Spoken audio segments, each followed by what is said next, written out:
Assalamualaikum. Ako po si Henry Umaga Diaz. Ako naman si Jane Castañeda. Atid namin sa inyo ang pinakamaiinit na balita at serbisyo. Para sa mga kapamilya natin sa Middle East. At narito ang ulo ng mga balita. Pamilya ng isa sa 7 Pinoy na namatay sa Yemen nagluluksa. 10 doktor susunduin ng mga anak, byuda ng doktor uuwi na rin. Crisis Alert Level 3 ipinatutupad pa rin sa mga Pinoy sa Yemen. 5 pang bagong testigo sa Sex for Flight Scheme lumutang sa Kamara. Pabor ba kayo na pamunuan ni Lacson ang rehabilitasyon ng mga lugar na nasalanta ng Super Typhoon Yolanda? Ang pulso ng OFW, alamin. Dubai Marlins Dragon Boat Team, todo ensayo para sa laban sa Abu Dhabi. At 17 pares ikinasal sa mass wedding sa Sharjah sa Northern Emirates. Nagluluksa po ngayon ang pamilya ng isa sa 7 Pinoy health workers na napatay sa suicide bomb attack sa Yemen.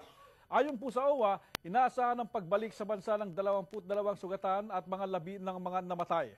May balitang Middle East si George Carino. Sa tahanan ng mga de Guzman, nakahanda na ang lahat para sa pag-uwi ni Edward.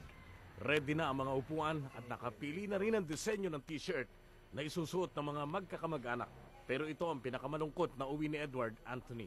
Si Edward ang nurse sa Yemen na pinagbabaril habang humihingi ng tulong sa akala niyang mga sundalo ng pasabugan ng ospital na pinagtatrabauhan niya. Mga litrato na lang nung kabataan ni Edward ang pinagtutuunan ng atensyon ng kanyang tatay para malibang ang sarili mula sa pagdadalamhati. Pangarap ng ko sa mga kapatid, makapagtapos. Yung mga, siyempre, mga nag-aaral pa kasi. Tutulungan niya mag-aral? Oo, tutulungan niya mag-aaral. Pero mas masakit para sa ina na gumapang sa kahirapan para mapag-aral ang anak.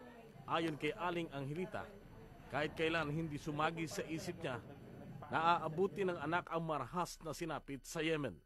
Mula nung magkaganyan, mga 3 o'clock nagigising ako. Ano sinasabi mo? Talagang kinakausap ko po ang anak ko. Sabi ko po sa kanya na mahal ko siya. Salamat sa lahat ng ginawa niya sa amin. Ayon sa Overseas Workers Welfare Administration, naibigay na sa pamilya de Guzman ang halaga mula sa insurance ng namatay na OFW. Bukod pa ito sa assistance na makukuha mula sa OWA. Yung mga injured kasama rin sa repatriate, although baka hindi naman sabay-sabay ang information na nakuha namin, mga twin at ang i-repatriate. Ipinapatupad na ngayon ng DFA sa mga Pilipinong nasa Yemen ang Crisis Alert Level 3. May deployment ban na ang DOLE sa Yemen para sa mga OFW.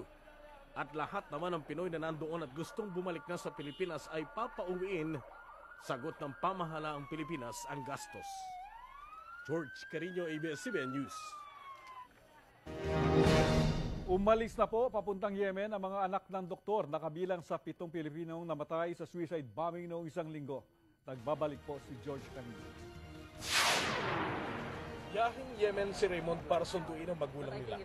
Napatay ang tatay niyang si Dr. Ruben Valenzuela nang salakayin kamakailan ng ospital na pinagtatrabauhan sa Yemen. Kasama niya doon ang misis na si Dr. Helen Valenzuela. Nagpasundo na ang byuda sa mga anak.